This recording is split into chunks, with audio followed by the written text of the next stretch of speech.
তো আসসালামু আলাইকুম রহমতুল্লাহি আপনাদের সকলকে স্বাগতম আইসিটি অলিম্পিয়াডের পক্ষ থেকে। তো আজকে আপনারা যে টপিক বিষয়ে আজকে সেশন হবে তা হলো blockchain. So before I start to continue, I would like to highlight myself. So আমি Mohammad Muasal Hossain, as you already know, I am software engineer. এছাড়া যদি আরো বিস্তারিত জানতে চান আমার সম্পর্কে, তাহলে আপনারা লিঙ্কডইনে মুয়াসাল হোসেন লিখে সার্চ করলে পেয়ে যাবেন। তো আজকের আলোচ্য বিষয় ছিল আমাদের ব্লকচেইন। ব্লকচেইন টেকনোলজিটা কি? আমরা বর্তমান সময়ে মানে ব্লকচেইন টেকনোলজি সম্পর্কে অনেক শুনেছি, অনেক শব্দ, অনেক কথাবার্তা আমরা আমাদের friend circle, group, community, social media, ইন্টারনেটে ব্লকচেইন টেকনোলজি সম্পর্কে শুনেছি। সো ব্লকচেইন টেকনোলজির ক্ষেত্রে আমরা মানে একটা শব্দ প্রায় শুনে থাকি। সো ব্লকচেইন টেকনোলজি সম্পর্কে বলছিলাম, আগে আমরা শুরুতে যে বিষয়টা জানবো তাহলে ব্লকচেইনের যে ব্লক জিনিসটা কি, যে আমরা যে ব্লকচেইনটাকে ডিভাইডেড করে যে ব্লক এবং চেইন, মাল্টিপল ব্লকের কম্বিনেশন যেটা হয়ে থাকে সে ব্লকচেইন। একটা ব্লকচেইনের যে কেন এতটা পপুলারিটি পেয়েছে আগে সে বিষয়টা আমরা জানি। ব্লক চেইনে তো যা থাকবে সবই থাকবে ট্রান্সপারেন্ট, স্বচ্ছ, সবকিছু দেখা যাবে, ডিস্ট্রিবিউটেড, সবার কাছে ছড়ানো থাকবে এবং ডাটা ইন্টিগ্রিটি থাকবে। একবার যা লেখা হয়ে যাবে তার সহজে মুছে যাবে না এবং সহজে দেখতে পারবে আর কি। এবং ডিসেন্ট্রালাইজ, সবার কাছে থাকবে, কেউ সেন্ট্রাল অথরিটি থাকবে না, কেউ এটা এককভাবে নিয়ন্ত্রণ করবে না। কেউ চাইলে এটাকে হ্যাক, ক্র্যাক অথবা হইতেছে পুরোটাকে কন্ট্রোল করে কারো অ্যাকাউন্ট সাসপেন্ড করে দেওয়া বা কারো অ্যাকাউন্ট ফ্রিজ করে দেওয়া, এই ধরনের কোনো সেন্ট্রাল অথরিটি থাকবে না। এবং ইউনিটি সবকিছু স্বচ্ছতা থাকবে এবং সিকিউরিটি আছে। এটা নিরাপত্তা অনেক কঠোর, কারণ এটা ডিজিটাল ফিঙ্গারপ্রিন্ট হিসেবে SHA-256 অ্যালগোরিদম ব্যবহার করা হয়ে থাকে হোল সিস্টেমটার ক্ষেত্রে। সো দ্যাটস ওয়াই এটা সিকিউর অনেক বেশি compare to other system. Block চেইনের সম্পর্কে আমরা জানলাম হচ্ছে যে ব্লক চেইনের বিভিন্ন সুবিধাদি বিষয়ে জানতে পারছি। ব্লক চেইনের কাজের প্রক্রিয়া সম্বন্ধে বলা হয়েছে, যখন কোনো লেনদেন করা হয় সেটি একটা ব্লকে যোগ করা হয়ে থাকে। তো সবার আগে আমরা জেনে যাই ব্লক চেইনের ব্লগের বিষয়গুলো আর কি। একটা ব্লক চেইনের কথা যে আমরা তুলে ধরি, চিন্তা করি আমরা এমন একটা খাতার কথা আর কি। ধরি আমাদের 4-5 জন ফ্রেন্ড আছে, প্রত্যেকের কাছে একটা ম্যাজিক্যাল খাতা আছে, যে খাতাটা আলটিমেটলি হচ্ছে ব্লক চেইন। এই খাতার প্রতিটি পৃষ্ঠা হচ্ছে এক একটা ব্লক। এখন এই পৃষ্ঠাগুলো হচ্ছে এমন একটা ম্যাজিক্যাল পৃষ্ঠা, যদি আমি এই খাতার কোনো পৃষ্ঠাতে কিছু লিখি, আমার এরকম খাতা যতগুলো ফ্রেন্ডের কাছে আছে সবার কাছে অটোমেটিকলি সেই লেখাগুলো চলে যাবে।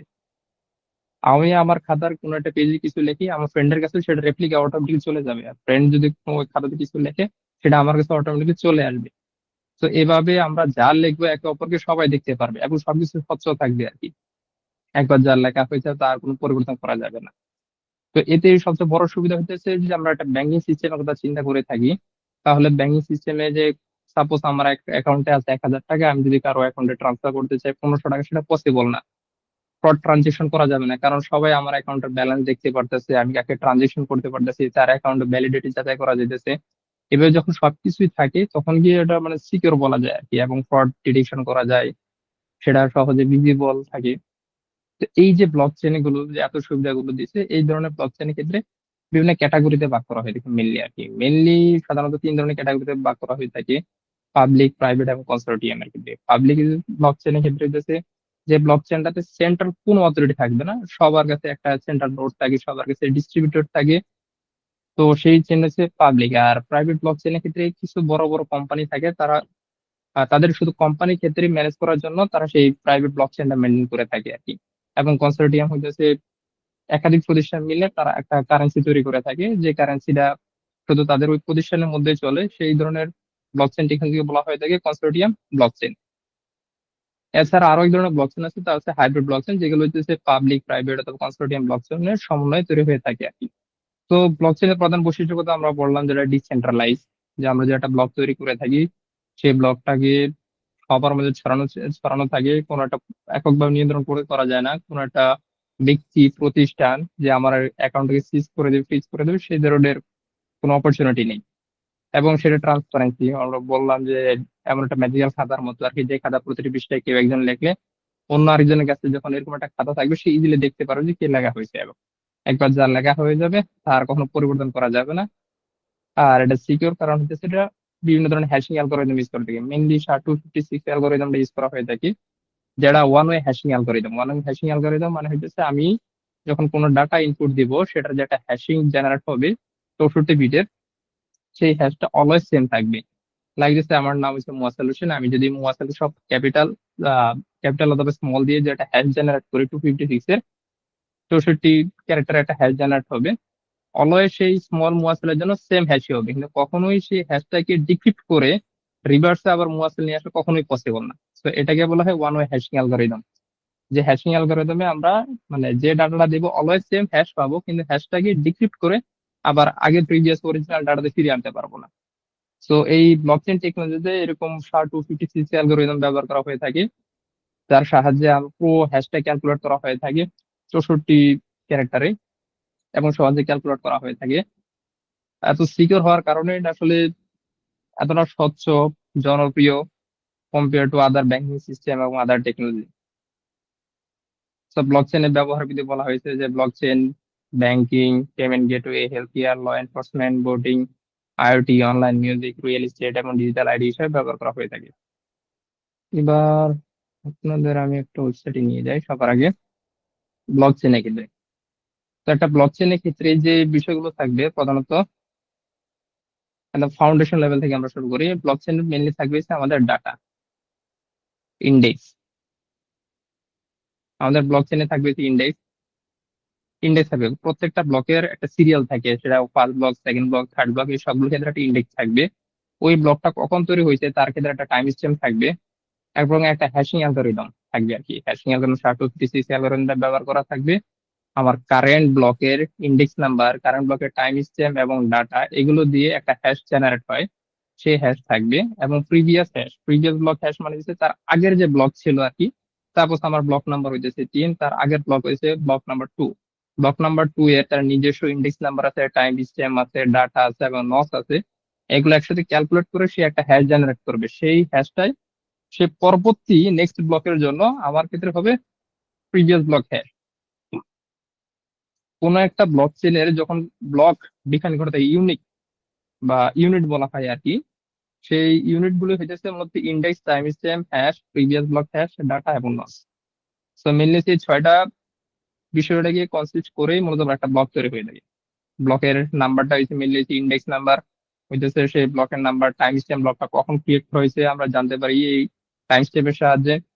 তারপর সেই ব্লকে বিভিন্ন ডাটা থাকে, মেইনলি আমরা ব্লক চেন ব্যবহার করি ডাটাকে সিকিউর করার জন্য। পেমেন্ট গেট ইউজ করতে পারি, স্মার্ট কন্ট্রাক্ট তৈরি করতে পারি, এই ধরনের স্মার্ট কন্ট্রাক্ট, পেমেন্ট গেটওয়ে অথবা আইওটি অথবা বিভিন্ন ধরনের যে ডাটা গুলো থাকে এগুলো সব এখানে রাখা হয়। এই ডাটা থাকবে, টাইম স্ট্যাম্প থাকবে এবং ইন্ডেক্স থাকবে, এগুলো দিয়ে একটা হ্যাশ ক্যালকুলেট করে সেই হ্যাশ এবং তার প্রিভিয়াস হ্যাশ এই দুটাকে আবার রিক্যালকুলেট করা হয়। তো প্রথমে 3টা দিয়ে যখন ক্যালকুলেট করা হয় যে হ্যাশটা, এটা 256, 256 অ্যালগোরিদম একটা হ্যাশ জেনারেট হয়, যেটা ওয়ান ওয়ে, অর্থাৎ আপনি যে অরিজিনাল ডাটাটা দিবেন সেই ডাটা দিয়ে একটা হ্যাশ জেনারেট হবে। সেই হ্যাশ নিয়ে আবার প্রিভিয়াস ব্লকের হ্যাশ দিয়ে আর একটা নতুন হ্যাশ জেনারেট হবে। তো দুইবার হ্যাশ জেনারেট হইতেছে। তারপর আবার নস অ্যাড করা হয়। নস হইতেছে নাম্বার ওয়ান, এমন একটা নাম্বার দেওয়া হবে, এটা হচ্ছে ডিফিকাল্টিস লেভেল। তো এই নস ব্যবহার করে নতুন আবার হ্যাশ ক্যালকুলেট করা হয়। এইভাবে 3বার হ্যাশ ক্যালকুলেট করে একটা ব্লককে সিকিউর করা হয়। সো এই হ্যাশ গুলো যেগুলো মানে ক্যালকুলেট করা হয়, এগুলো একটা আবালান্স ইফেক্টের মাধ্যমে চলে আর কি।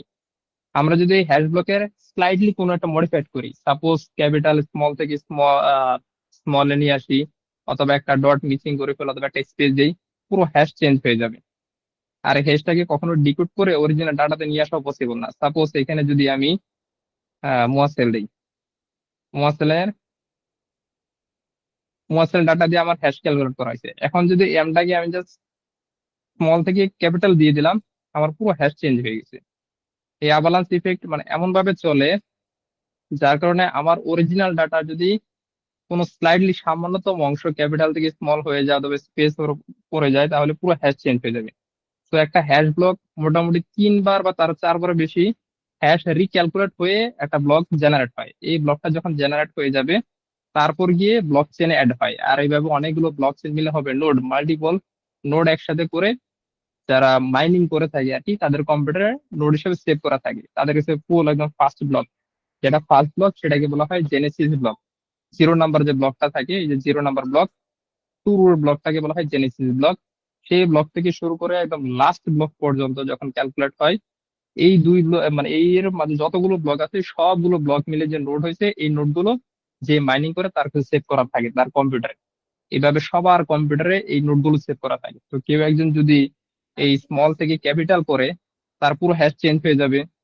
এখন সে হয়তো ম্যানিপুলেট করে তার কম্পিউটার চেঞ্জ করছে, কিন্তু যাদের কাছে এই নোটগুলো ডিস্ট্রিবিউট করা আছে, ছড়ানো আছে, তারাও দেখবে যে এই ডাটার সঙ্গে মিসম্যাচ হইতেছে। ডাটার সঙ্গে যখন মিসম্যাচ হবে, তারা সাথে সাথে ফ্রড ডিটেকশন করে এই ক্যালকুলেশনটাকে তারা পুরো ক্যান্সেল করে দিবে।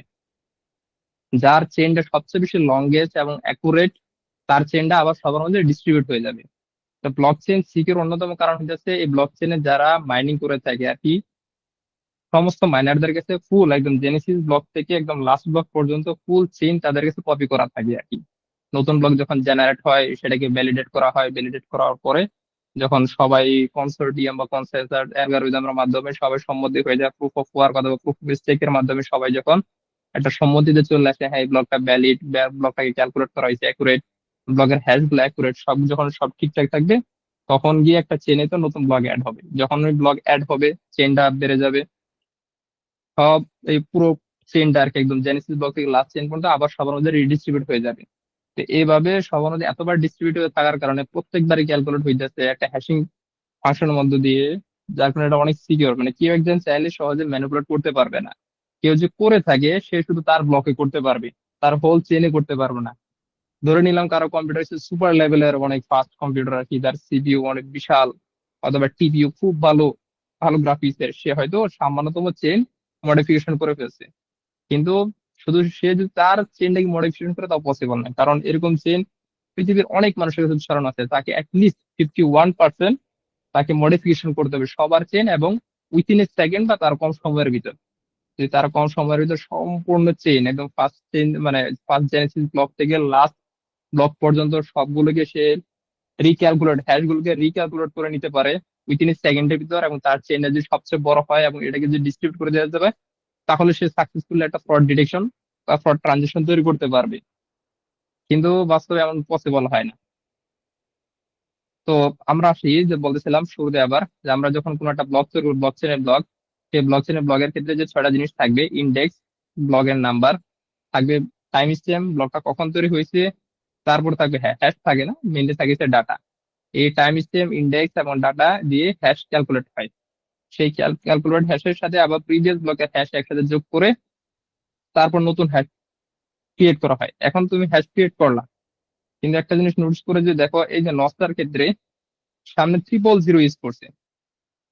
এই ব্লকটা যারা ক্যালকুলেট করবে আর কি, তো আমরা যারা শুরুতে জানতে পারলাম আর কি, যে ব্লকের ক্ষেত্রে কোনো একটা ডাটা যদি সামান্যতম চেঞ্জ করা হয়, তাহলে এই যে হ্যাশটা আছে এটা পুরোপুরি চেঞ্জ হয়ে যায়।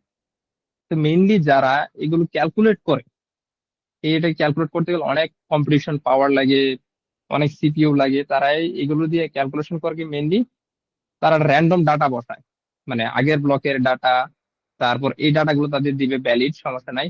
ভ্যালিড দেওয়ার পরে তারা একটা র্যান্ডম নাম্বার বসাবে এবং হ্যাশ জেনারেট করে দিবে আর কি। হ্যাশ দেওয়ার পরে মানে ফুল হ্যাশ শুরুর দিকে হ্যাশটা দেওয়া হয় আর কি। সাপোজ এই হ্যাশটা দেওয়া হবে তাদের, এই হ্যাশ দেওয়া হবে, তাদের কিছু ডাটা দেওয়া হবে, টাইম স্ট্যাম্প ইন্ডেক্স দেওয়া হবে এবং প্রিভিয়াস ব্লকের হ্যাশ দেওয়া হবে। যারা মাইনিং করবে আর কি, তখন তারা র্যান্ডম 1 2 3 4 5 এভাবে নাম্বার চেঞ্জ করতে থাকবে। চেঞ্জ করতে করতে যখন তাদের শুরুর দিকের যে ফার্স্ট ক্যারেক্টারটা, এই ক্যারেক্টার যদি 0 হয়, তারা পরবর্তীতে আবার এখানে র্যান্ডমলি 1 2 3 4 এভাবে চেঞ্জ করতে থাকবে। চেঞ্জ করতে করতে এইভাবে ওই ব্লকের ডিফিকাল্টি যত রাখা হয়, মেইনলি ডিফিকাল্টি 3 4 পর্যন্ত রাখে বা 5 পর্যন্ত রাখে। কারণ একটা ব্লকের হ্যাশ ক্যালকুলেট করতে গেলে অনেক টাইম লাগে, অনেক কনজিউম লাগে, অনেক রিসোর্স লাগে, অনেক ইলেকট্রিসিটি লাগে, এবং সিপিইউ কে ঠান্ডা রাখার জন্য বা টিপিইউ কে ঠান্ডা রাখার জন্য আলাদা কুলিং সিস্টেম রাখতে হয়। তো যদি ডিফিকাল্টি লেভেল 4 বা 5 দেওয়া হয়, 4 বা 5 দেওয়ার মানে হইতেছে এখানে যে আমি 1 দেই, মানে ফার্স্ট ক্যারেক্টারটা আমার হইতে হবে 0। তুমি এমন র্যান্ডম নাম্বার বসাবা, সাপোজ আমি আমার এই ডাটাটা তোমাকে দিলাম না, আমি আমার মুয়াসের লেখাটা দিলাম না, কিন্তু আমি তোমাকে বলছি মুয়াসের লেখা থাকলে যে হ্যাশটা জেনারেট হয়, এই হ্যাশটাই আমার লাগবে, কিন্তু আমি তোমাকে ডাটা দেই নাই। ডাটা না দিয়ে বলছি এরকম একটা হ্যাশ আমার লাগবে। কোন ডাটার কারণে এই ডাটা হ্যাশ এরকম হ্যাশ আসবে, সেই ডাটাটা আমার প্রয়োজন। কিন্তু আমরা যেহেতু জানি SHA-256 অ্যালগরিদমের ক্ষেত্রে ওয়ান ওয়ে হ্যাশিং, অর্থাৎ একবার যে ডাটাটা দিব সেটাকে আবার কখনো ডিকোড করে অরিজিনাল ডাটাতে আনা যায় না। তাহলে আমরা কিভাবে সেই হ্যাশট্যাগ ক্যালকুলেট করব? ইউজার কিছু ডাটা দেওয়া হবে, দামি ইউজারকে কিছু স্যাম্পল ডাটা দেওয়া হবে, ইন্ডেক্স নাম্বার, টাইম স্ট্যাম্প দেওয়া হবে, প্রিভিয়াস ব্লকের হ্যাশ দেওয়া হবে।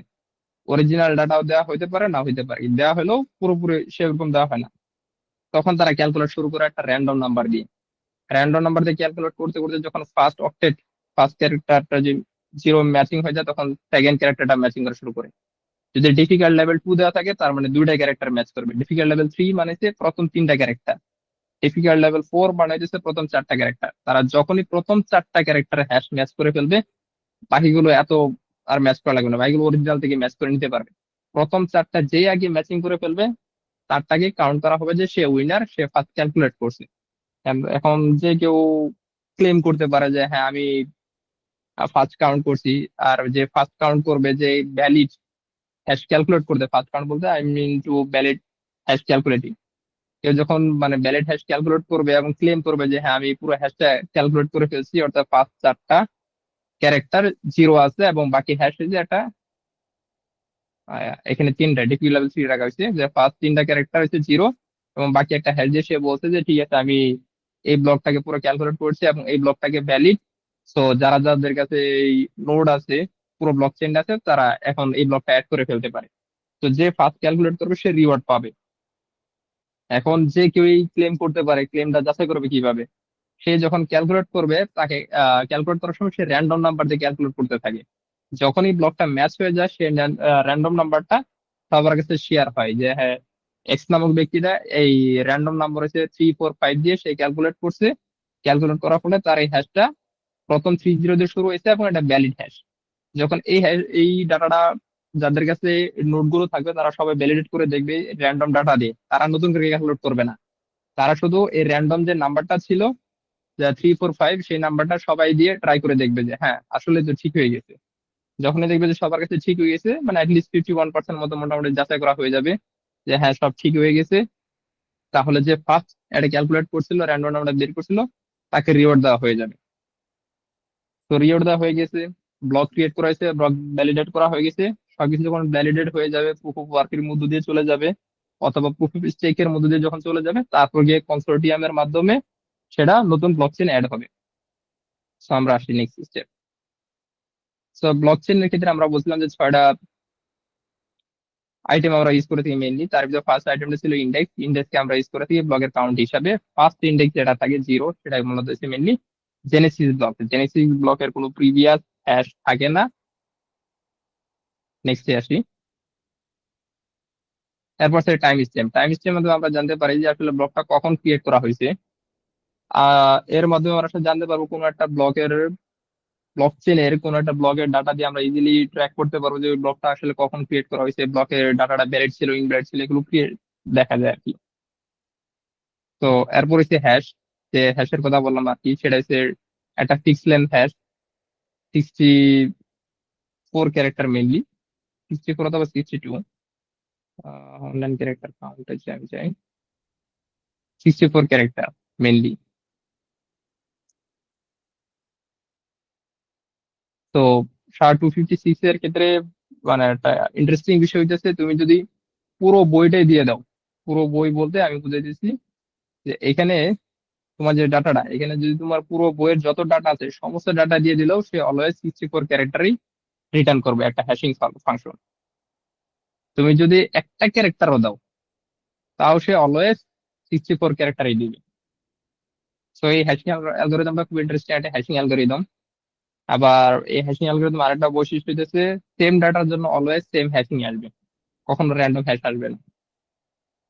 কিন্তু এই হ্যাশকে ডিকোড করে অরিজিনাল ডাটাতে আনা যায় না, কারণ এটা এমন একটা অ্যালগোরিদমের মাধ্যমে চলে আর কি, যে এতবার র্যান্ডম হয়ে আসে ডাটাকে। আমি যদি হ্যাশ দেই, এটাকে বিট থেকে বাইটে যাবে, তারপর সেটাকে বাইনারিতে নিয়ে আসবে, বাইনারিতে 512 সাইজ করে নিবে, তারপর 64 চাঙ্কে ভাগ করবে। যদি না থাকে 64 সাইজের ডাটা যদি না থাকে, তখন আগে পিছে এরা লেডিং অথবা যে সেই সামনে দিকে প্রিফিক্স সাফিক্সের মাধ্যমে জিরো বসায় ক্যালকুলেট করে নেবে। এভাবে প্রায় 64 বার সফল হবে, তার মাঝে বারবার সফল হয়ে লাস্টে গিয়ে এই হ্যাশ ফাংশনটা ক্যালকুলেট হয় আর কি। সো ইন্টারেস্টিং একটা হ্যাশ ফাংশন। আহ তোমরা স্টাডি করে নিও SHA-256 অ্যালগোরিদম ফাংশনটা নিয়ে। তো আমরা আসতেছিলাম এখানে হ্যাশ ফাংশন। হ্যাশ ফাংশন আমরা জানি যে অলওয়েজ ফিক্স লেন্থ হবে, এবং সেম ডাটার জন্য অলওয়েজ সেম হ্যাশ ম্যাপ দিয়ে হ্যাশ ডাটা দিয়ে থাকবে। এবং আমরা এই হ্যাশ ফাংশনের ক্ষেত্রে যদি সামান্যতম কোনো একটা চেঞ্জ করি, ক্যাপিটাল থেকে স্মল করি অথবা একটা স্পেস দিয়ে দেই, তাহলেও পুরো হ্যাশ চেঞ্জ হয়ে যাবে। সাপোজ আমার একটা বইয়ে প্রায় ডাটা আমরা আসছিলাম এর আগে যেটা, তো আমরা ব্লগ বিষয়ে তো বললামই আর কি। ব্লগের ক্ষেত্রে ইন্ডেক্স নাম্বার থাকে, টাইম স্ট্যাম্প থাকবে, তারপর যে হ্যাশিং বলতেছিলাম 256 algorithm, same data same hash, always same length থাকবে। ডাটার কোনো একটা পরিবর্তনের কারণে পুরো হ্যাশটাই চেঞ্জ হয়ে যেতে থাকবে। এবং এই হ্যাশিং সিস্টেমটা হচ্ছে ওয়ান ওয়ে হ্যাশিং। তো যার কারণে এটাকে ডিজিটাল ফিঙ্গারপ্রিন্ট হিসেবে ইউজ করা হয়ে থাকে, অর্থাৎ আমাদের মোবাইলে আঙুল যে আঙুলের ছাপ যেভাবে ইউনিক বলা যায়, কাইন্ড অফ হইতেছে হ্যাশিংটা এক প্রকার ইউনিক। তো আমরা যখন মোবাইলে ফিঙ্গারপ্রিন্ট দিয়ে মোবাইলকে আনলক করি, হ্যাশিং ফাংশনটাকে যেহেতু মানে সেম ডাটা দিয়ে সেম হ্যাশ আসে, এত সিকিউর কারণে এবং এটাকে যেহেতু ডিকোড করা পসিবল হয় না, মানে ডিকোড করে অরিজিনাল ডাটা পাওয়া যায় না, সেক্ষেত্রে মোটামুটি অধিকাংশ জায়গায় যত ব্যাংকিং সিস্টেমে মানে ডাটাবেজের পাসওয়ার্ড গুলো রাখা হয় আর কি, আমরা যখন ফেসবুক অ্যাকাউন্ট খুলি বা বিভিন্ন ধরনের সোশ্যাল অ্যাকাউন্ট গুলো করি, সেক্ষেত্রে তারা করে কি আমাদের যে পাসওয়ার্ডটা আছে সেই পাসওয়ার্ড কে SHA-256 অথবা MD5 অথবা বিক্রিপ্ট বিভিন্ন ধরনের অ্যালগরিদম থাকে। এর অনেকগুলো ফ্যামিলি আছে, 256 512 আছে, SHA-1 আছে। তো মেনলি SHA-256 সবচেয়ে ফেমাস। আর MD5 মোটামুটি ফেমাস। মেইনলি MD5, SHA-256 অথবা 8sec অথবা ED219, এই ধরনের কিছু অ্যালগোরিদম আছে, এগুলো ব্যবহার করা হয়ে থাকে আমাদের পাসওয়ার্ড সেভ করার জন্য। আমরা যখন ফেসবুকে কোনো আমাদের পাসওয়ার্ড দিই, ফেসবুকের ডাটা পেজে কখন আমাদের পাসওয়ার্ড সেভ করা হয় না। সাপোজ আমার পাসওয়ার্ড হচ্ছে মুয়াসসাল123 ফেসবুকে। এখন তারা যখন এটা ডিবিতে সেভ করে, কখনোই তারা মুয়াসসাল123 লিখে সেভ করে না। কেন সেভ করে না? যারা এই যে ডেটাবেস চেক করে থাকে আর কি, যারা সফটওয়্যার ইঞ্জিনিয়ার ওখানে যারা কাজ করে, তারা তো ডেটাবেস দেখতে পারে ইজিলি। তারা যখন কোনো ইউজারের ইমেল দেখবে আর যে ডেটাবেজের পাসওয়ার্ডটা দেওয়া থাকে, তারা ইজিলি লগ ইন করে দেখতে পারবে। ডাটা প্রাইভেসি নষ্ট হয়ে গেল। তো এই সিস্টেমটা থেকে বাঁচার জন্য তখন তারা করলো কি, পাসওয়ার্ডটাকে হ্যাশ করে ফেলছে আর কি। তো তারা এই আমাদের যে পাসওয়ার্ডটা আছে মুয়াসাল123, তারা সেটাকে SHA-256 ইউজ করবে, অথবা MD5 ইউজ করবে, অথবা ED219 ইউজ করবে। ইউজ করে এরকম একটা হ্যাশ ফাংশন জেনারেট করবে। এই হ্যাশ ফাংশনটা ডিবিতে চেক করে রাখে আর কি, ডেটাবেজে। তো নেক্সট টাইম আমরা যখন আবার কোনো পাসওয়ার্ড দিই, তখন তারা কিভাবে চেক করে? তারা করে কি, আমাদের নতুন আমরা যে পাসওয়ার্ড দিচ্ছি সেই পাসওয়ার্ডটাকে আবার হ্যাশ করে। এই হ্যাশ এবং ডিবিতে যারা ডেটাবেজে যে পাসওয়ার্ডটা চেক করে রাখছিল হ্যাশটা, এই দুইটা হ্যাশ তারা ম্যাচ করে দেখে যে দুই হ্যাশ এখন ঠিক আছে কিনা। ইজিলি দুইটা স্ট্রিং এর সাথে ম্যাচ করে দেয়। আমরা যারা প্রোগ্রামিং নিয়ে মোটামুটি একটু ঘাটাঘাটি করছি, আমরা জানি যে মোটামুটি সব প্রোগ্রামিং ল্যাঙ্গুয়েজেই স্ট্রিং চেক করা ইজি মেথড আছে, ডট ইকুয়ালস অথবা ট্রিপল ইকুয়ালস অথবা ইকুয়াল ইগনোর কেস দিয়ে আমরা ইজিলি চেক দিতে পারি যে আমাদের হ্যাঁ দুইটা স্ট্রিংই সেম আছে কিনা। যখন দুইটা স্ট্রিং সেম থাকে, তখন আমাদের ইজিলি লগ ইন করার পারমিশন। তো এবার আসি next step, valid hash. Good. তো একটা ভ্যালিড হ্যাশ ক্যালকুলেট করতে গেলে আগে করতে হয় কি, যে প্রিভিয়াস ব্লকের হ্যাশটা নিতে হয়, কারেন্ট টাইম স্ট্যাম্প নেওয়া হয়, ব্লকটা যখন ক্রিয়েট হয়েছে সেটা, এবং ব্লকের ডাটা, এই সবগুলো দিয়ে হ্যাশ ক্যালকুলেট করা হয়। তো এইভাবে ভ্যালিড হ্যাশ যাচাই করা হয়ে থাকে। তারপর হইতেছে ব্লক হ্যাশ ক্যালকুলেশন আর কি। হ্যাশ ফাংশন টেক্স এর data as input, returns unique hash. আমরা যখন কোন একটা ডাটা দিব ব্লক চেনের ক্ষেত্রে, যে আমরা যখন এই যে ডাটাটা দিলাম, এই ডাটা দেওয়ার পরে সে একটা হ্যাশ ক্যালকুলেট করতে থাকে নিচে। তো সেটাই বলা হয়েছে এখানে, আমরা যখন ব্লকে কোনো ডাটা দেই আর কি, ডাটা মেনলি নাথিং বাট, আমরা যারা Bitcoin, Litecoin, Ethereum, doge coin, meme coin এগুলো সম্পর্কে একটু পরিচিত, সেখানে আমরা দেখি কি ট্রানজেকশন করি। অর্থাৎ ইউজার বি কে 5 কয়েন দিছে, লাইক হইতেছে ডোজি কয়েন। আমি হয়তো কোনো একটা জিনিস পারচেস করলো, আমি আমার ফ্রেন্ডকে বললাম যে তুমি আমাকে 5টা ডোজি কয়েন দাও অথবা ইথেরিয়াম দাও। সে আমাকে ইথেরিয়াম দিছে, ইউজার বি কে 5টা ইথেরিয়াম দিছে। এই যে ইথেরিয়াম দিছে বা ট্রানজেকশন হয়েছে, এই ফুল ট্রানজেকশনটা মেনলি ডাটা সেভ করা থাকে, যে ইউজার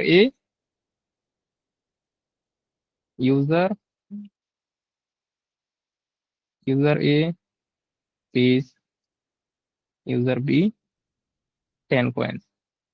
এই যে ডাটাটা, ট্রানজেকশন হিস্ট্রিটা, এটার মাধ্যমে মেনলি আর কি।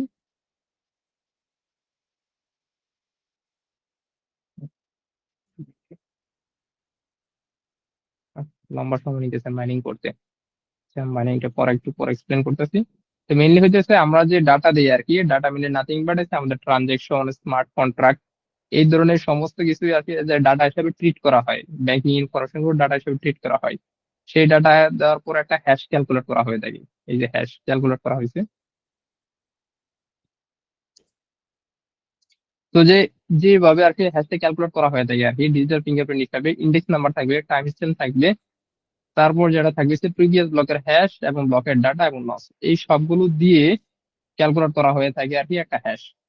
যদি এই হ্যাশটা ভ্যালিড হয় আর কি, ভ্যালিড হওয়া মানে হইতেছে হ্যাশে লস মেনলি ডিফিকাল্টিস চেক করা হয় আর কি। ডিফিকাল্টি যদি থাকে 1 2 3, অর্থাৎ তিনটা ক্যারেক্টার যে জিরো থাকবে, সেই ক্ষেত্রে আমার অ্যাজ এ মাইনার হিসাবে আমি কি কি ডাটা পাবো, আমি ইন্ডেক্স পাবো, প্রিভিয়াস ব্লকের হ্যাশ পাবো, টাইম স্ট্যাম্প পাবো, ডাটা পাবো, কিন্তু নস পাবো না। মানে ঠিক কত র্যান্ডম নাম্বারের জন্য আমার তিনটা ডিজিট ফ্রি হয়েছে সেটা আমার কাছে থাকবে না, এই ডাটাগুলো থাকবে। এই ডাটাগুলো যাদের কাছে থাকবে তারা পুরো হ্যাশটা ক্যালকুলেট করতে থাকবে আর কি। হ্যাশ ক্যালকুলেট করে যার আগে ম্যাচিং হবে সেই জানাবে যে উইনার, বা অ্যাজ এ মাইনার হিসেবে জানাবে যে ব্লকটা ভ্যালিড। তো এতগুলো ডাটার কোনো একটা যদি স্লাইডলি চেঞ্জ হয়ে যায়, পুরো হ্যাশ চেঞ্জ হয়ে যাবে। কেউ এখন সাপোজ ধরো তার আগের ব্লকে গিয়ে ম্যানিপুলেট করতেছে যে আমি চাইতেছি যে আমার অ্যাকাউন্টে ব্যালেন্স দেখা 10 বিটকয়েন আছে, 10-এর জায়গায় 100 বিটকয়েন থাকুক, যাতে ওই ট্রানজেকশনটা মেন ট্রানজেকশন থাকে, সো দ্যাট আমার অ্যাকাউন্টে আমি যে 10টা বিটকয়েন কাউকে দিয়ে দেন আর 90টা বিটকয়েন আমার কাছে থেকে যাবে। তো এটা করার জন্য আমার যেটা করতে হবে, তার আগের ব্লকে গিয়ে হ্যাশট্যাগ ক্যালকুলেট করলে তো হয়ে যাবে, খুব ইজি সিম্পল মনে হইতেছে। কিন্তু সেটা পসিবল না, কারণ হচ্ছে এই ডাটার কোনো একটা হয়তো আমি চেঞ্জ করার চেষ্টা করতেছি আর এটা রেপ্লিকা সবার মাঝে আছে। তো কেউ একজন যে চেঞ্জ করার চেষ্টা করে ইজিলি সবাই ডিলিট করে ফেলবে, কারণ তার হ্যাশ অন্য কারো হ্যাশের সঙ্গে ম্যাচ হবে না। তো যখন ম্যাচ হবে না, তার ওই হ্যাশটাকে বাদ দেওয়া হবে। তো এই যে প্রিভিয়াস ব্লকের হ্যাশ সেম সিস্টেমে আগা চলে আর কি। তারপর ডাটা বললাম আর কি, যে আমাদের ট্রানজেকশন ইউজ করে থাকি অথবা স্মার্ট কন্ট্রাক্ট ইউজ করে থাকি, সেগুলো এজ এ ডাটা হিসেবে ট্রিট করা হয়ে থাকে। নসেস আমরা র্যান্ডম নাম্বার ইউজ করে থাকি, যে র্যান্ডম নাম্বারের মাধ্যমে আমরা ফার্স্ট দুইটা তিনটা অথবা চারটা ডিজিটকে এজ এ জিরো হিসেবে কাউন্ট করে থাকি আর কি। এরপর আসি মাইনিং। তো মাইনিং মেনলি হয়ে থাকে, এখানে যদি খেয়াল করে দেখো, জেনেসিস ব্লক দিয়েছে প্রিভিয়াস ব্লকের হ্যাশ টাইম স্ট্যাম্পটা তোমরা হয়তো একটু ভিন্ন রকম দেখতেছো, মানে বর্তমান সময় যেটা আর কি। এখানে টাইম স্ট্যাম্প হচ্ছে লং এ দেওয়া হয়। আমরা যারা প্রোগ্রামিং এ আছি, প্রোগ্রামের ক্ষেত্রে যে আমরা অরিজিনাল টাইম স্ট্যাম্প দেখি, সেই টাইম স্ট্যাম্পটা মেনলি লং এ দেওয়া থাকে। তারপর সেটা আমাদের লোকাল ডেট টাইমে কনভার্ট হয়ে আমরা যে ডেট টাইমটা দেখি সেই ডেট টাইমে আসে আসে আর কি। আর এই লোকাল টাইমটা মেনলি সম্ভবত 1970 সাল থেকে এই টাইম স্ট্যাম্পটা চালু হয়েছে। আর আগের পরে কি একটা ইস্যু ছিল, সেটা একজ্যাক্ট এই মুহূর্তে আমার মনে পড়তেছে না, কিন্তু মেনলি টাইম স্ট্যাম্পটা লং হিসাবে থাকে, লং নাম্বার। তারপরে সেই যে অরিজিনাল ডাটা থাকবে এবং এই যে র্যান্ডম, মেনলি এটা চেঞ্জ হতে থাকে। যারা মাইনার তারা করে কি, এতটুকু ডাটা তাদের কাছে দেওয়া থাকে, প্রিভিয়াস ব্লক এর hash, current block index, time stamp এবং ডাটা দেওয়া থাকে। তারপর তারা র্যান্ডম নাম্বার বসাতে থাকে, র্যান্ডম নাম্বার বসায় তারা শুধু ম্যাচ করবে ফার্স্ট তিনটা বা চারটা আহ জিরো যদি থাকে, এই যে ভ্যালিড হ্যাশ ফাউন্ড। তো এইভাবে তারা মাইনিং করে থাকে আর কি। এবার নেক্সট স্টেপে যদি আসি আমরা, ডাটা মিউটেশন। তো আমরা যেটা বললাম আর কি, যে ডাটা মিউটেশন নাথিং বাট যে এখানে কোনো একটা পরিবর্তন করি, ফুল ডাটাটা আমাদের চেঞ্জ হয়ে যাবে আর কি। এবং মিউটেশন ইফেক্ট, ব্লকের একটা ডাটা যদি চেঞ্জ হয়, ওই ব্লকের পুরো সবার হ্যাশ চেঞ্জ হবে। সাপোজ ধরো তুমি ব্লক এখন পর্যন্ত 100টা ব্লক জেনারেট হয়েছে, এখন তুমি চাইতেছো 30 নাম্বার ব্লকের কোনো একটা ডাটার হ্যাশ তুমি চেঞ্জ করে ফেললা। তুমি যদি কোনো একটা ডাটার 30 নাম্বার ব্লকের ডাটার হ্যাশ যদি চেঞ্জ করো, তাহলে 31 নাম্বার ডাটা সাইড এফেক্ট হবে, 31-এর কারণে 32 সাইড এফেক্ট হবে। অর্থাৎ যে ব্লকটা তুমি মডিফিকেশন করবা, ওই ব্লকের পর থেকে সমস্ত চেন মডিফিকেশন হয়ে যাবে। তো এজ এ মাইনার হিসেবে আমাদের সেই কাজটা করতে হয়, র্যান্ডম নাম্বার জেনারেট করে ফার্স্ট তিনটা যেটা জেনারেট হয়ে গেছে আমরা যে কনসোর্টিয়াম আছে সেখানে জানাই দিব। যদি সবার আগে জানাই দিতে পারি, আমরা উইনার হয়ে যাবো, রিওয়ার্ড পাবো। ব্লক চেন এই কাজটাই করে। ফার্স্ট জেনেসিস ব্লক দেওয়া আছে, তারপর একটা ফার্স্ট যে ট্রানজিশন করছে সেই ট্রানজিশন ভ্যালিড করা হয়েছে। সাপোজ একটা কয়েন, মানে ভ্যালিড ট্রানজিশনের জন্য মেনলি একটা বিটকয়েন দেয় আর কি। যে বিটকয়েনের কথা বলি আর কি, যখন একটা মাইনিং সাকসেসফুল হয়ে যায় একটা ব্লক, তখন একটা বিটকয়েন দেওয়া হয়। এখন একটা মাইন ক্যালকুলেট করতে গেলে ফার্স্ট জেনেসিস ব্লক থেকে লাস্ট সাপোজের এখনো পর্যন্ত প্রায় 1 মিলিয়ন ব্লক আছে। 1 মিলিয়ন ব্লক ক্যালকুলেট করা একটা সিম্পল মেশিনের পক্ষে পসিবল না। তো সেক্ষেত্রে তারা করে কি, মেইনলি যারা মাইন করে তারা একটা নেটওয়ার্কের আন্ডার থাকে। তারা বিভিন্ন নেটওয়ার্ক একসাথে করে, অনেকগুলো সিপিইউ টিপিইউ একসাথে করে তারা মাইনিং করা শুরু করে। তো মাইনিং যখন সাকসেসফুল হয়ে যায়, মানে একটা সাকসেসফুল ব্লক ক্রিয়েট হয়ে যায়, তখন বিটকয়েন অটোমেটিকলি একটা রিওয়ার্ড দেয়, 1 বিটকয়েন দিয়ে দেওয়া হয়। তো ওখানে নেটওয়ার্কে যারা থাকে সবার মাঝে 1 বিটকয়েন তখন সাতোশি আকারে, মানে ছোট ছোট, আমরা যেমন 1 টাকার ওই যে ছোট অংশ হয়ে যায় 1 পয়সা, 100 পয়সা আর কি। তো মেইনলি 1 বিটকয়েন গিয়ে সাতোশি ছোট ছোট টুকরা ভাগ করে সবাইকে দিয়ে দেওয়া হয় আর কি, ডিস্ট্রিবিউট করে, ওখানে যার যতটুকু কম্পিটিশন পাওয়ার ইউজ করা হয়েছে, তো সেটার উপর বেস করে সবাইকে দেওয়া হয়। তো ব্লক চেইনের আমরা আহ, এখানে সেম মেকানিজম আর কি, অ্যাডিং ভ্যালিড ব্লক, বাকি সব তেমন আর কিছু নেই। যখন একটা ব্লক অ্যাড হয়, সেম মেকানিজমের মধ্যে দিয়ে যাবে। ওকে, এটা আমার আর লাগবে না। নতুন ডাটা অ্যাড করার জন্য নতুন একটা ব্লক অ্যাড করেছে। তো এই আগের ব্লক থেকে পরের ব্লক আসছে, আমি যদি এখন এই ব্লকের ডাটা চেঞ্জ করি, দেখো এখানে কোনো একটা ব্লকের ডাটা চেঞ্জ করার কারণে পরের ব্লকেরও হ্যাশ চেঞ্জ হয়ে গেছে। আমি যদি এই ব্লকের হ্যাশ চেঞ্জ করি, স্টিল আমার এই ব্লকের হ্যাশও প্রবলেম হয়ে গেছে। আমি যদি আরো একটা ডাটা ব্লক নেই, ধরি ইউজার এ পেজ, হ্যাঁ আচ্ছা, ধরো এটা হচ্ছে আমাদের ফার্স্ট জেনেসিস ব্লক। এই ব্লকের ডাটা দেওয়া আছে যে user A pays 10 coins, user B to user B আর কি, সাপোজ। এখন আমাদের ফার্স্ট ব্লক ক্যালকুলেট করা হয়েছে, ফার্স্ট ব্লক ক্যালকুলেট করে এই ডাটা আসছে। এখন এই ব্লকের পর নেক্সট ব্লক আমি চাইলাম যে ঠিক আছে এখানে ডাটা ক্যালকুলেট আসুক, user B user C K 10 coin দিছে, ফাইন, এখানে ব্লক মাইনিং হয়েছে, সবাই অ্যাজ এ মাইনার হিসাবে সে যদি সাকসেসফুলি ক্যালকুলেট করে সে রিওয়ার্ড পাবে। দেন আবার এখানে ক্যালকুলেট করা হয়ে গেল যে ইউজার সি ইউজার ডি কে ডাটা দিছে, মানে 10 কয়েন দিছে। এখন তোমার মনে হলো যে আমার কাছে খুব পাওয়ারফুল একটা কম্পিউটার আছে, আমি সেই কম্পিউটারে দিয়ে আমি চাইতেছি ইউজার বি ব্লকের যে ট্রানজেকশনটা আছে, মেনলি যে ট্রানজেকশন চিন্তা করে তোমার ব্যাংকের অ্যাকাউন্টে টাকা আছে। এখন তোমার ব্যাংকের অ্যাকাউন্টে ছিল মেনলি ধরো 100 টাকা, তুমি চাইতেছো 100 কে 1000 করে ফেলতে। এখন ধরো তুমি সাপোজ সেটাকে মডিফিকেশন করলা, জিরো বসালা, প্রবলেম কি হলো? তুমি তোমার ব্লকের সামান্য তোমার ডাটা চেঞ্জ করার কারণে তোমার ব্লকের পর থেকে এরপরে যত ব্লক আছে সবার গুলো ইনভ্যালিড হয়ে যাবে। তো সবার গুলো ইনভ্যালিড হয়ে গেলে হবে কি, যত ট্রানজেকশন সব বাতিল হয়ে যাবে। কিন্তু সেগুলো মেনলি হবে না, কেন হবে না? কারণ এই কপি শুধু তোমার কাছে একা থাকবে না, যারা যারা মাইনার আছে প্রত্যেকের নেটওয়ার্ক একদম ফার্স্ট ব্লক থেকে লাস্ট ব্লক পর্যন্ত সবগুলো হিস্ট্রি তাদের কাছে আছে, হ্যাশ সহ সবকিছু। তো তুমি যখন মডিফিকেশন করো, ধরো সামহাউ তুমি তোমার ব্লকটাকে মডিফিকেশন করবো, কিন্তু তোমার নেক্সট ব্লক সেটা মডিফিকেশন করতে হবে।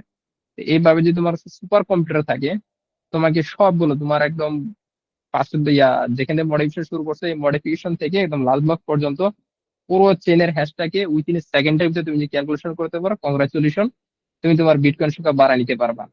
কিন্তু মেইনলি পসিবল না, কারণ 51% যখন চলে যাবে, 51% হচ্ছে কনসোর্টিয়াম কনসেনসাস অ্যালগোরিদম, মানে তুমি এই হ্যাশট্যাগ ক্যালকুলেট করছো এবং সবাইকে বলতেছো যে এখন থেকে এই হ্যাশট্যাগ ভ্যালিড, এই চেনটাই ভ্যালিড। তো সবাই তখন করবে কি, তোমার কথা সরাসরি মেনে নিবে না, তারাও তাদের যে চেন ছিল সেভ করা ছিল, তাদের চেনের সাথে তোমার ব্লক চেনটা চেক করে দেখবে যে দুইটা হ্যাশে কোনো পরিবর্তন আছে কিনা। তো এইভাবে তোমার যদি 51% ব্লক চেনের 51% নেটওয়ার্ক যদি তুমি কন্ট্রোল করতে পারো, এবং সবার যদি উইথিন সেকেন্ডারের ভিতর সবার ব্লকের হ্যাশ যদি মডিফিকেশন করতে পারো, সবার না মানে 51%, তাহলে তোমারটা এজ এ ভ্যালিড চেইন হিসেবে ক্যালকুলেট করে নেওয়া হবে। তো এখনো পর্যন্ত ব্লক চেইন হিস্ট্রিতে এজ এ বিটকয়েন হিসাবে, যে বিটকয়েনটা মেইনলি ব্লক চেইনের উপর ডেভেলপ করা হয়েছে, এখন মধ্যে এই ধরনের কোনো ঘটনা ঘটে নাই যে 51% অ্যাটাকের মাধ্যমে তারা করে ফেলতে পারছে, কিন্তু পসিবল। কিন্তু এত পরিমাণ কম্পিটিশন পাওয়ার নিয়ে এত, মানে উইথিন সেকেন্ডের ভিতর এখনো পসিবল নয়। তবে এক্সপেক্ট করা হইতেছে যে সুপার কম্পিউটার গুলো ভবিষ্যতে আসবে, যে কিউবিট আকারে যেগুলো চলবে সেগুলো তো হয়, হলেও হতে পারে, বাট এখন শিওর না। তো এই যে ব্লক চেইনে আমরা এত সিকিউরিটি জানলাম, এত ট্রানজিশন সিস্টেম জানলাম, এটা একটা technology. Block chain nothing but technology. এই টেকনোলজির উপর বেস করে যে ডিজিটাল মুদ্রা সিস্টেম চালু হয়েছে, সেটা হচ্ছে তোমার বিটকয়েন। বিটকয়েন হচ্ছে একটা মুদ্রা ব্যবস্থা, আর এটা যে তৈরি হয়েছে টেকনোলজির সাহায্যে, সেই টেকনোলজি হচ্ছে এই ব্লক চেইন টেকনোলজি। তো বিটকয়েন আর ব্লক চেইনের সিমিলারিটিস হচ্ছে এটাই যে এখানে ট্রানজেকশন থাকবে স্বচ্ছ, কার কাছে কত টাকা আছে সেটা আমরা এই যে দেখতে পারতেছি, কেউ তার টাকার চেয়ে কম বেশি করতে পারবে না, এবং সম্পূর্ণ হিস্ট্রি আমরা দেখতে পাচ্ছি। কেউ চাইলে কারো অ্যাকাউন্ট ইজিলি ফ্রিজ করে দিতে পারবে না, কারো অ্যাকাউন্ট বন্ধ করে দিতে পারবে না, যেটা মেনলি আমরা যে ডিজিটাল ট্রানজেকশন সিস্টেমের সঙ্গে পরিচিত, ব্যাংকিং সিস্টেমের সঙ্গে পরিচিত, এখানে আমাদের বিশাল ট্রানজেকশন অ্যামাউন্ট কাটে, অথবা দেখা যায় এক ব্যাংক থেকে আরেক ব্যাংকে টাকা পাঠাতে দেখলে 2 দিন 3 দিন পর্যন্ত লাগে ব্যাংকিং ওয়ার্কিং ডে। এই ডিজিটাল ট্রানজেকশন সিস্টেমের ক্ষেত্রে আমরা যখন বিটকয়েন সিস্টেমে আসবো, তখন আমরা ইজিলি মুহূর্তের ভিতরে টাকা পাঠাই দিতে পারবো আর কি। তো এই ধরনের সুবিধা থাকার কারণে মেইনলি ব্লকচেনের উপর বিভিন্ন ধরনের কয়েন তৈরি হয়েছে। ফার্স্ট পপুলার ছিল যে বিটকয়েন, বিটকয়েনের পর আসছে ইথেরিয়াম। তো বিটকয়েনের পর ইথেরিয়াম আসার ছোট্ট একটা রিজন আছে। তো বিটকয়েনের ক্ষেত্রে আমরা জানি কি যে প্রত্যেকটা ব্লক ক্যালকুলেট করতে হয়। তো যারা ক্যালকুলেট করে তাদের অনেক পাওয়ারফুল কম্পিউটার লাগে। এত পাওয়ারফুল কম্পিউটারে তারা যখন ক্যালকুলেট করতে থাকে দেখা যায় যে মানে ধারণা করা হইতেছে এখনো পর্যন্ত ব্লক চেনে যতগুলো ব্লক আছে এবং যতগুলো নেটওয়ার্ক আছে যারা ক্যালকুলেট করে তাদের সামগ্রিক যদি ইলেকট্রিসিটি এক জায়গায় করা হয়, এমন দেশ আছে তার সমস্ত ওই দেশের সমস্ত ইলেকট্রিসিটি বেশি ইলেকট্রিসিটি লাগে শুধুমাত্র ওই ব্লক চেনে এই ব্লক গুলো ক্যালকুলেট করতে। তো ব্লক চেনে দেখা যায় যে এই বিটকয়েন সিস্টেমটা যে ব্লক চেন ডেভেলপ করা হয়েছে আর কি, এটা এত পরিমাণে ইলেকট্রিসিটি কনজিউম করতেছে যে কোনো দেশের চেয়ে বেশি ইলেকট্রিসিটি কনজিউম করতেছে। যার কারণে অনেক দেশ গভর্নমেন্ট এগুলো নিষেধ করে দিছে। অনেক কস্টলি। যেমন বাংলাদেশের সাপেক্ষে বলা যায় তুমি যদি মাইনিং করতে যাও, যে পরিমাণ কস্ট তোমার মানে এটার পিছনে মাইনিং করতে যাবে, আর এজ রিওয়ার্ড হিসাবে তুমি যা পাবা তা বলা যায় মানে 100 ভাগের যে 90 ভাগই তোমার লস। 100 টাকা যদি তুমি ইনভেস্ট করে থাকো মাইনিং করার জন্য, 90 টাকা তোমার লস। বাংলাদেশের পার্সেন্টেজে বিটকয়েন মাইনিং খুবই বাজে, বাংলাদেশ গভর্নমেন্ট এটা নিষেধ করছে। তো এবার আসি শুধু বিটকয়েন না, বিটকয়েন এই অসুবিধার কারণে আসছে ইথেরিয়াম। ইথেরিয়ামে তারা করলে কি প্রুফ অফ ওয়ার্ক থেকে, proof of work nothing but এই যে ক্যালকুলেট করা, ক্যালকুলেট করে সবার মাঝে সম্মতি নেওয়া 51% সম্মতি হলে তারপর সেটাকে এজ এ ব্লগ হিসেবে অ্যাড করা, এই সিস্টেমটা মিলেছে proof of work. Proof of স্টেকের ক্ষেত্রে করে কি যে কিছু কিছু পার্সন আছে তারা একটা নির্দিষ্ট অ্যামাউন্ট হোল্ড করে রাখে আর কি, যে মেনলি 32 ইথেরিয়াম এর ক্ষেত্রে যতটুকু আমি শুনছিলাম লাস্ট অনেক বছর আগে, যে 32 ইথেরিয়াম তুমি যদি হোল্ড করে রাখো তাহলে এজ এ তুমি সেখানে স্টেক হোল্ডার হিসেবে আছো। তো স্টেক হোল্ডারের কাজ হইতেছে যখনই নতুন কেউ ট্রানজেকশন করবে তোমাকে এই ব্লক ক্যালকুলেট করতে হবে। কিন্তু প্রুফ অফ ওয়ার্কে করে কি সবাই ক্যালকুলেট শুরু করে, কিন্তু প্রুফ অফ স্টেকে সবাই করে না। র্যান্ডমলি একজনকে চুজ করা হয়, মানে যাদের কাছে ওই 32টা ইথেরিয়াম আছে তাদেরকে একজনকে চুজ করা হয়, সে এই পুরো ক্যালকুলেটটা করে দেখে আসে। এখন সে যদি এটাকে ফ্রড বা ম্যানুপুলেট করে তাহলে তার পুরো 32 ইথেরিয়াম ক্যান্সেল করে দেওয়া হবে। তো কেউ কি রিস্কটা নিতে যাবে না, কারণ বর্তমান পার্সেন্টেজ দিকে যতটুকু আমি জানি, কারণ ইথেরিয়াম প্রাইস সম্ভবত মেবি 6 লাখ বা 7 লাখ এরকম করে। তো 32 ইথেরিয়াম তার কাছে হোল্ড করে রেখে সে যখন একটা সামান্যতম মেনলি ইথেরিয়ামের ট্রানজেকশন হয় আর কি খুবই অল্প পরিমাণ, একটা ব্লক ক্যালকুলেট করার জন্য ইথেরিয়াম তোমাকে বাংলাদেশি টাকায় ধরো 10-15 হাজার টাকা দেবে ক্যালকুলেট করার জন্য। এখন 10-15 হাজার টাকা মানে ট্রানজিশন ফি হিসাবে, তুমি 10-15 হাজার টাকা ট্রানজিশন ফি নিয়ে তুমি এটা ক্যালকুলেট করতে গিয়ে তুমি যদি ম্যানুপুলেট করো আর কি ফ্রড হিসাবে, বা সেটাকে ভ্যালিড ভাবে ক্যালকুলেট না করে ম্যানুপুলেশন করার চেষ্টা করে, তোমার পুরো 32 স্টেকটা ওরা ক্যান্সেল করে দিবে। তো যার কারণে ইথেরিয়াম করছে কি বিটকয়েনের চেয়ে অনেক ভালো কাজ করছে। স্টেক হোল্ডার সিস্টেম করে এখানে অনেক বেশি কারেন্ট লাগে না, এবং reward system kind of similar. তো এগুলো আমরা এজ এ কয়েন হিসাবে জানলাম, কারেন্সি হিসাবে যে আমরা সবাই ব্যবহার করতে পারি। কোনো গভর্নমেন্ট বা কোনো ব্যক্তি, সেন্ট্রাল অথরিটি নেই, সবাই দেখতে পারতেছে, স্বচ্ছ ট্রানজেকশন আছে। এই সুবিধা থাকার কারণে এখনো পর্যন্ত আরো নতুন নতুন কয়েন তৈরি হইতেছে, ডিজিটাল মুদ্রা। তো ডিজিটাল মুদ্রা বা কারেন্সি বাদে আর কি কি সুবিধা থাকতে পারে? যেহেতু এটা স্বচ্ছ, সবাই দেখতে পাবে, সবার ডিস্ট্রিবিউট আছে, কেউ ম্যানিপুলেট করে সবাই যাচাই করে ফেলবে, সবাই দেখতে পারবে হ্যাঁ তুমি ম্যানিপুলেট করে ফেলছো, তোমার চেন ঠিক না, তোমার চেন বাদ। তো এই সুবিধা থাকার কারণে আমরা যেটা করতে পারি এই সিস্টেমটাকে আমরা ভোটিং সিস্টেম হিসেবে কাজে লাগাতে পারি। আমি অ্যাজ এ ভোটার হিসেবে আমার ডাটা ইনফরমেশন দিয়ে দিলাম, আমি ভোট দিলাম, আমার ব্লক ক্যালকুলেট হয়ে গেছে। তো এর মাধ্যমে আমরা দেখতে পারবো যে আসলে মানে রিয়েল ভোটার কতজন আর ফেক ভোটার কতজন। ফেক ভোটার তো এখানে থাকবে না, কারণ সেম ডাটা দিয়ে কখনো মানে ডুপ্লিকেট হ্যাশ জেনারেট হওয়া পসিবল না। তো এইভাবে যদি আমরা এই ভোটিং সিস্টেমটাকে ব্লকচেন টেকনোলজি নিয়ে আসি, আমরা ইজিলি রিয়েল ইউজার দিয়ে, রিয়েল ভোটার দিয়ে, একদম রিয়েল প্রতিনিধি মাধ্যমে সবকিছু ক্যালকুলেট করা পসিবল, কোনো ম্যানুয়াল ইয়া লাগবে না যে কেউ বুটকে ম্যানিপুলেশন করে ফেলবে, সেটা পসিবল না। তো এই সুবিধা থাকার কারণে আরো বেশি বেশি সিস্টেম আছে স্মার্ট কন্ট্রাক্ট ব্লকচেনের উপর।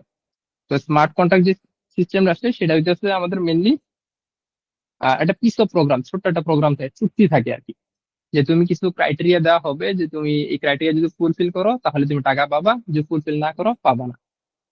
তো সেটা সাপোজ ধরো তুমি বলতেছো যে আহ, এক এলাকা থেকে অন্য এলাকা ফসল নিয়ে আসবে আর কি, যে ফসল নিয়ে আসার পথে তোমাকে বেশ কিছু ক্রাইটেরিয়া মেনটেন করতে হবে, যেগুলো তুমি আইওটি ডিভাইস দিয়ে চেক করবা, লাগে আমার এই ফসলের টেম্পারেচার যেন ঠিক থাকে, ফসলটা অন টাইমে যেন চলে আসে, ফসলের যেন ক্ষেত্রে দেখা যাবে যে স্পিড যেন সব ঠিকঠাক থাকে, বিভিন্ন সেন্সর দিয়ে এগুলো চেক করা যায় আর কি, ফসলের আর্দ্রতা, হিউমিডিটি, এইসব ক্যালকুলেশন করলা। তো তুমি দিয়ে দিলা যে আমার ফসলের ক্ষেত্রে 25 ডিগ্রি সেলসিয়াস তাপমাত্রা থাকতে হবে, উইথিন 10 মিনিটের ভিতর আমার এই এরিয়া পৌঁছাইতে হবে এই ফসলটা, এবং ওয়েট থাকবে এতটুকু। তো এই তিনটা ডাটা দিয়ে বলে দিলা যদি এই সব কিছু থাকে মেনটেন করে, তাহলে তুমি তাকে 100 টাকা দিয়ে দিবা।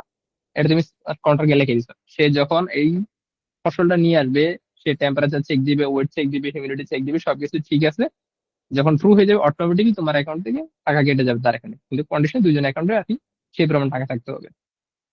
তো এই যে ব্লক চেনের সুবিধার কথা বললাম, ওকে, তখন তো অনেক লেকচার দিয়েছি, এবার একটু প্রোগ্রামিং আসি, কোডিং এ। তো মেনলি এই ক্লাস শুরু করার আগে কিছুক্ষণ আগে আমি কোড করতেছিলাম আর কি, যে ব্লক চেন আমরা কিভাবে নিজেরা তৈরি করতে পারি আর কি।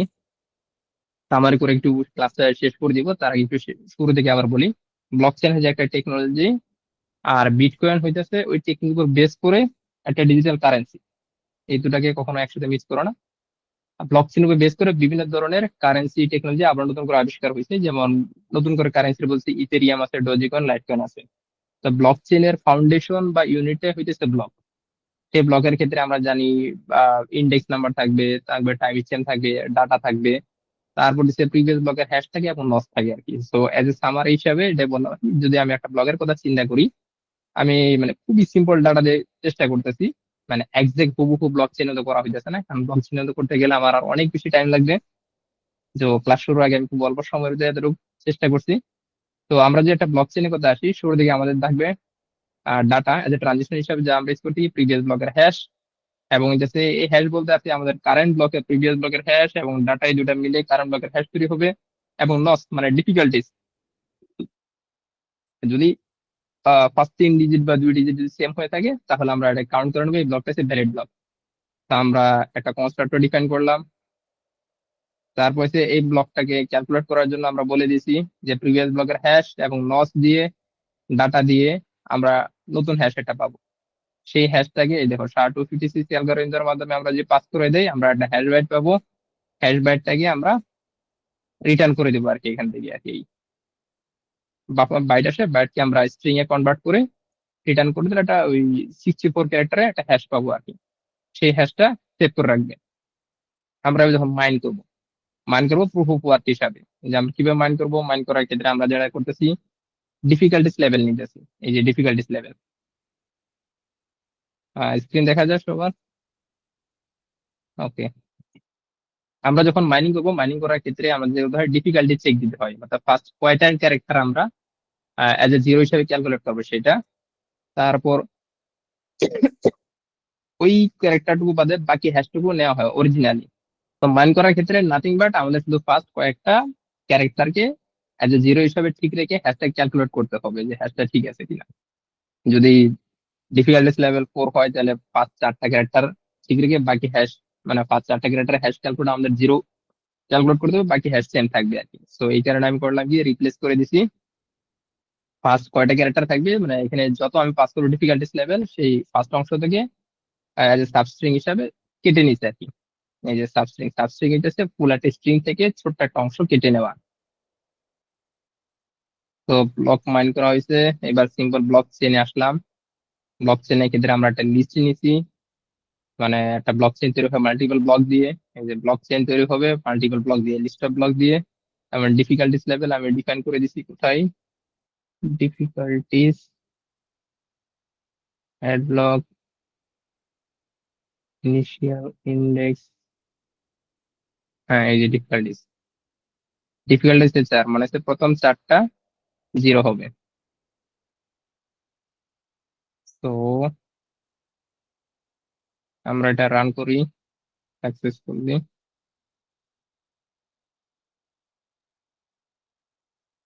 তো আসো, প্রথম ব্লকটা ছিল Genesis block. Genesis block mining শুরু হয়েছে, ডাটা আমাদের হয়েছে LI space box 10 coin, hash calculate হয়েছে। যে নস পাইছি র্যান্ডম নাম্বার অর্থাৎ 60755 দেওয়ার পরে আমাদের ফার্স্ট এই 4টা ক্যারেক্টার, পাঁচটা 4টা, 1 2 3 4, প্রথম চারটা যে জিরো হিসেবে ক্যালকুলেট হয়েছে। সেকেন্ড আবার ডাটা দেওয়া হয়েছে, দেওয়ার পর আবার মাইনিং ক্যালকুলেট হয়েছে। তো নেক্সট টাইম মাইনিং ক্যালকুলেটর কিন্তু ডিফারেন্ট নস আসছে, সেই নস আসার পর আমাদের নতুন হ্যাশ জেনারেট হয়েছে, যেটা সেটা ডিফারেন্ট এইভাবে আসে। তো আমি যদি এখন আরেকটা নতুন ব্লক ক্রিয়েট করতে চাই, ধরি মোয়াসেল পেজ তুষার 10 কয়েন্স দিলাম, সেম প্রসেস যাবে। আমি যদি কাউকে ট্রানজিশন করি, সেই ট্রানজিশনের ক্ষেত্রে আগে মাইনিং এ চলে যাবে।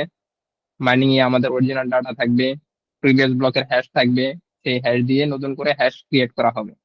তো নতুন হ্যাশ ক্রিয়েট করার ক্ষেত্রে আমার নস হয়েছে কত, 50122। যখন আমি 50122 নস নাম্বারটা দিব, যারা মাইনিং করতেছিল তারা এই নাম্বারটা পেয়ে যাবে। পেয়ে তারা দেখবে যে হ্যাঁ আসলে তো হয়ে গেছে। যখনই হয়ে যাবে তখন তারা রিওয়ার্ড পয়েন্ট পেয়ে যাবে। এবার আসো, এই ব্লকে আমি আর কখনো আহ, আমি আর ডাটা অ্যাড করতে চাই না, কিন্তু আচ্ছা এবার যদি আমি শুরু থেকে দেখি, আমার পুরো জেনেসিস ব্লকের হ্যাশ কত ছিল, প্রিভিয়াস ব্লকের হ্যাশ, তারপর হইতেছে ফার্স্ট ব্লকের ক্ষেত্রে আমার ডাটা কি ছিল, নস কি ছিল, এবং সেই হ্যাশ এবং তার প্রিভিয়াস ব্লকের হ্যাশ। প্রিভিয়াস ব্লকের হ্যাশ মানে হইতেছে এই হ্যাশ, এই হ্যাশ আর হ্যাশ সেম হবে। এই হ্যাশ আবার এর পরের ব্লকের জন্য হচ্ছে প্রিভিয়াস হ্যাশ। তো এইভাবে তুমি সহজেই যে কোনো সময় তুমি যদি মানে ভেরিফাই করতে চাও যে এই ব্লকটা কি ভ্যালিড কিনা, আমি এটা ভেরিফাই করবো, তো সেম মেকানিজম তোমাকে যেটা করতে হবে, ডাটা নিতে হবে।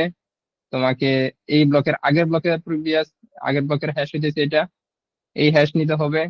নিয়ে তোমাকে ক্যালকুলেট করতে হবে এই নস নাম্বার দিয়ে। তোমার নতুন করে ক্যালকুলেট করা লাগবে না, তুমি জাস্ট এই নস নাম্বার প্রত্যেকটা ব্লকে ক্যালকুলেট হওয়ার পরে নস নাম্বারটা দেওয়া থাকে, কারণ তুমি ভেরিফাই করতেছো। তো ভেরিফাই করার ক্ষেত্রে তোমার দরকার নাই এত কম্পিটিশন পাওয়ার খরচ করে। তো তুমি যেটা করবে কি, অ্যাজ ইনপুট হিসেবে তুমি ডাটা নিবা, তুমি আগের ব্লকের হ্যাশটা নিবা, এবং তুমি নস নাম্বারটা নিবা, নিয়ে দেখবা তোমার এই হ্যাশটা আসছে। যখনই দেখছো এই হ্যাশ আসছে, তার মানে এই ব্লক ভ্যালিড। কিন্তু যদি এই হ্যাশ না আসে, তার মানে দিচ্ছে ব্লকটাকে সামথিং ইজ গোয়িং টু রং, কোন একটা ঝামেলা করছে। আচ্ছা এবার ধরো আমি একটু ঝামেলা করতে চাই, কোন একটা ব্লগের ব্লক নাম্বার 3 আমি ঝামেলা করতে চাই। ব্লক নাম্বার 3 কে টেম্পার করলাম। ওকে, শেষ হয়ে গেল টেম্পার করার আগে। আহ আমার ইনপুট দিতে বলেছে, ইয়েস নো দেওয়ার জায়গায় আমি আসলে ইন্ডেক্স নাম্বার দিয়ে দিছি। আমি আবার যদি একটু ভেরিফাই রান করি, ওকে, এগেইন ক্যালকুলেট হইতেছে first block, second block, third block, yes. আমি একটা সেল পেজ এন্ড 10 কয়েন্স দিলাম, ক্যালকুলেট হয়ে গেছে। আমি আটটা দিই, সেল পেজ মেক 20 কয়েন্স দিলাম। তো প্রত্যেকবারে যখন কোনো ট্রানজেকশন হয়, অলওয়েজ ম্যানিং এর ভিতর দিয়ে যাবে ব্লকটা। যখনই ম্যানিং ভিতর দিয়ে যাবে, তখন সেখানে মাইনিং কমপ্লিট হওয়ার পর নস জানায় দিবে যে হ্যাঁ এই নাম্বারের জন্য প্রথম 4টা ডিজিট জিরো আসছে।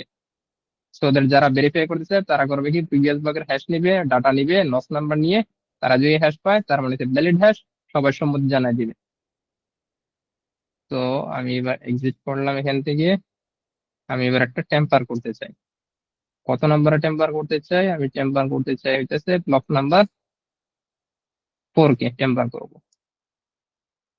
ব্লক নাম্বার 4 কে টেম্পার করে আমি দিলাম ওয়াসেল পেজ 20 কয়েন, ওয়াসেল পেজ এনিমি লিখে নিচ্ছি, এখানে 20 কয়েন। এবার দেখো, সে ভেরিফাই করে কি বলতেছে, এই ব্লক চেনটা হইতেছে ইনভ্যালিড। কেন ইনভ্যালিড? কারণ আগে তুমি যদি হ্যাশ চেক করে দেখো, 4 নাম্বার পরে 5 নাম্বার ব্লকের হ্যাশ কি আসছে, আমরা একটু দেখি, 70CB0। 5 নাম্বার ব্লকের 70CB0 আসছে, কিন্তু পরের ব্লকের হ্যাশ 4 নাম্বার ব্লক মডিফাই করছে। ওকে, আচ্ছা, এখানের হ্যাশ আর এই প্রিভিয়াস ব্লকের হ্যাশ কি সেম? সেম না, মানে মডিফিকেশন হয়ে গেছে আমার এখানে। তো এই হ্যাশ আর হচ্ছে প্রিভিয়াস ব্লকের হ্যাশ সেম না। তো যেহেতু এই দুটো হ্যাশ সেম না, ম্যানিপুলেট হয়ে গেছে, সে আমাকে জানাই দিয়েছে ব্লকটা হচ্ছে, ব্লক চেনটা হচ্ছে ইনভ্যালিড, মানে পুরো চেনটাকে সে ক্যান্সেল করে দিছে। তো মেইনলি আজ সামার হিসেবে আপনাদের দেওয়া ছিল ব্লক চেইন কি। আমরা জানলাম ব্লক চেইন হচ্ছে একটা টেকনোলজি যেটা ডিস্ট্রিবিউটেড, ট্রান্সপারেন্ট, স্বতন্ত্র, স্বচ্ছ, সবার মধ্যে ছড়ানো থাকে, ইমিটেবল। একবার যা লেখা হয়ে যায় তা পরিবর্তন করা হয় না, পরিবর্তন করা যায় না। সেটাকে যদি পরিবর্তন করা হয় তাহলে ইজিলি ভ্যালিডেট করা যায়, এবং এখানে ফ্রড হওয়া পসিবল নেই। সো এত সুবিধা থাকার কারণে ব্লক চেইন বিভিন্ন সেক্টর ইউজ করা হইতেছে। ব্লক চেইনের ডিফারেন্ট টাইপও রয়েছে, প্রাইভেট, পাবলিক, কনসোর্টিয়াম এবং হাইব্রিড। প্রাইভেটের ক্ষেত্রে বিশেষ একটা গোষ্ঠী বা একটা শ্রেণী নিয়ন্ত্রণ করে থাকে আর কি। নিয়ন্ত্রণ করে বলতে তারা একটা টেকনোলজি তৈরি করছে, শুধু তাদের ওই প্রতিষ্ঠানে চলে। পাবলিকের ক্ষেত্রে সবার মধ্যে যেমন হচ্ছে আহ,